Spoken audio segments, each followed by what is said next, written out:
7h26, Maxime Switek. Et voici les secrets politiques de Caroline Roux. Bonjour Caroline. Bonjour Maxime. Le président et le gouvernement sont concentrés sur le dossier grec, mais la préparation de la rentrée a déjà commencé. Et l'information politique ce matin, c'est qu'il y a une colère qui n'est pas désamorcée, c'est celle des élus locaux. Oui, et les maires ont pris date. Le 19 septembre, ce ne sera pas la rentrée sociale qui va préoccuper le gouvernement, mais la mobilisation des élus. 16 000 communes qui ont déjà prévu de se faire entendre pour s'opposer à la baisse des dotations aux collectivités. Alors l'idée, Maxime, c'est pas d'organiser un défilé point levé place de la Bastille, non.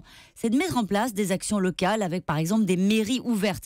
Ça tombera quand même en pleine campagne des régionales. Vous imaginez donc que le sujet est pris très au sérieux. Alors pour l'instant, le dialogue est rompu avec le gouvernement.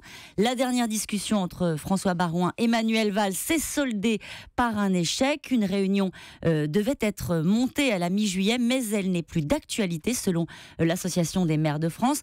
Il faut bien saisir, Maxime, l'aspect inédit d'un tel mouvement, car dans le lot, vous avez des maires de droite et de gauche. C'est un peu la fronde du terrain contre l'État. C'est aussi, Caroline, une belle vitrine pour François Baroin, le président de l'Association des maires de France, pour faire de la politique. Alors, c'est vrai qu'il a sauté la case primaire, il a choisi le statut de sénateur et, je veux dire, le cœur battant des collectivités pour se rendre indispensable à droite. Au passage, quand même, il se paye un bras de fer contre Manuel Valls. C'est une autre façon d'avancer ses pions, de faire de la politique sans avoir l'air d'y toucher.